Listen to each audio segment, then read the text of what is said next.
Today I'm going to show you how to solo level your Paladin in Ahn'Kahet starting at level 72. So if you haven't seen my previous video, it was about how to solo Utgard at level 71, and that was giving us about 560,000 experience per hour, which is really nice for a solo dungeon grind that we can do. And once you hit 72, you can actually come over here to Ahn'Kahet and start soloing this dungeon, and the experience per hour is a little bit better than Utgard at 71. We're coming in at around 580,000 experience per hour doing Ahn'Kahet, so that's really good. So let me show you how to do it so that when Wrath launches, you can try it out for yourself. As far as the gear and spec goes, I'm using the exact same setup that I used in the Utgard video, so I'll just put a link down in the description if you want to check it out, but I'm not going to go over it too much. So when you first come in, you're going to notice there's two sets of deep crawlers on the left and the right side of the stairs, as well as two patrols that go back and forth between the groups. I just like to take the patrols and go to one side, as taking more than this seems to be pretty dangerous. They have a few poison abilities that they'll cast periodically, as well as a poison that they cast when they get low on health, and that one does a lot of damage. So you got to make sure that you're not taking too many of these all at once, but if you can take more, then great. That'll just mean your run is a little bit faster, but I choose to do the patrols with one group,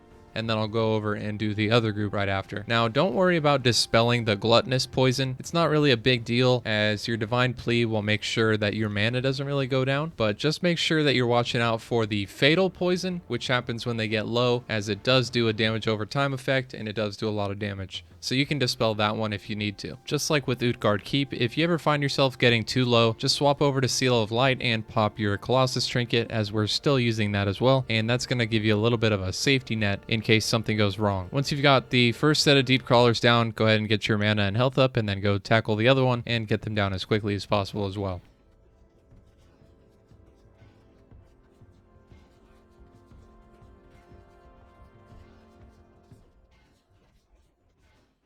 Now that the deep crawler packs are dead, we're going to move on to the rest of the dungeon.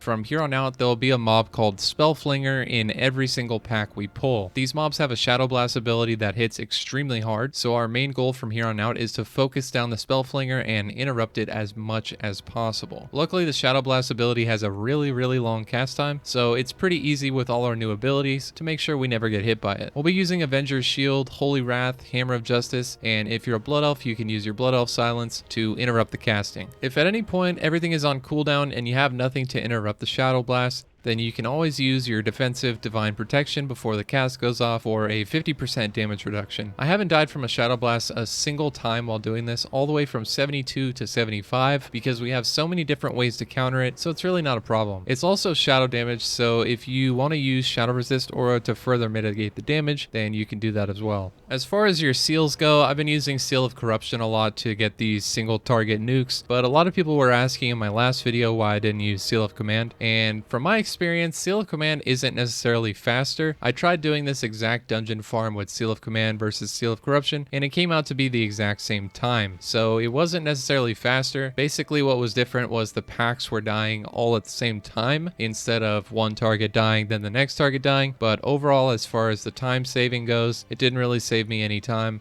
So I mean, it needs further testing still, but I've still been rocking, you know, just whatever I feel like going with for that particular run. If you want to use Seal of Command, there's nothing wrong with it. If you want to use Seal of Corruption, that's fine too. So do whatever you want and whatever works best for you. Once you got the first patrol dead, we're going to go to the left and kill this group of 4 over here. Just make sure you're doing the same thing with the Spellflinger on every single pack. You want to get him down first, interrupt his abilities, and then move on to the other monsters after he's dead. The Web Winders also have an ability that will root you to the ground. Just make sure you do a Blessing of Freedom so that you can get back within melee range of the Spellflingers. Other than that, you don't really have to worry about them. The rest of the run pretty much just consists of you clearing up to the first boss's room. Once you get there, you can run back to the start and reset, and that should take you around 14 minutes. If you do it faster than I do and you have a little bit extra time, there are a few more packs that you can pull on the left side of the first boss's room, and you can grab some of those and kill them if you have some extra time. Just make sure that you zone out before 15 minutes, as it's more efficient for your experience if you're trying to reset 4 times every single hour, and just doing as much as you possibly can in 15 minutes. I've been in here from level 72, and I'm anticipating that I'm going to be able to stay in here until at least level 75, maybe even 76. Now, Now, every time I get a level, the run gets a little bit quicker, so you can start to add more and more mobs as you get higher level. Unfortunately, I've been working a lot lately, so I don't really have a lot of time on the beta, but I'm looking forward to trying to reach level 80 by doing solo dungeon farms, and hopefully once I get to 75, some new avenues will open up for me,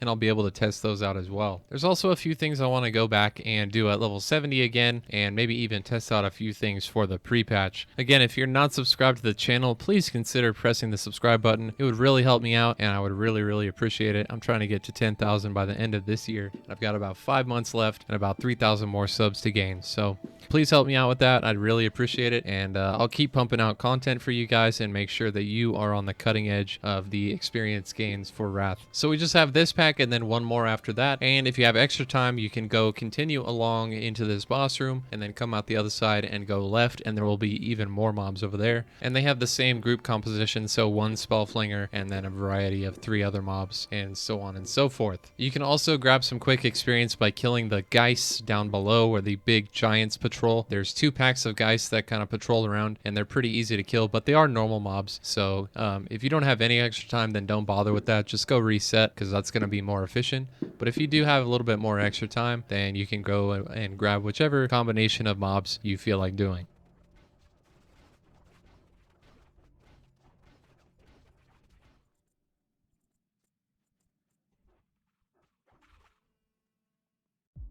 So from this exact run at level 72, I got about 146,000 experience, which if you do it 4 times per hour, you're looking at about 584,000 experience per hour. Now, if you're able to get the kill times down a little bit, you can actually increase the number of mobs you get and bring it up somewhere closer to 600,000 per hour, which is extremely good. As always, if you like the video and you want to see more like it, make sure to like and subscribe, and leave a comment down below with what you think I should try at level 75. I'm open to anything except for open world farms, because I think they're stupid. So let me know what you think, and I'll see you guys in the next one. Peace.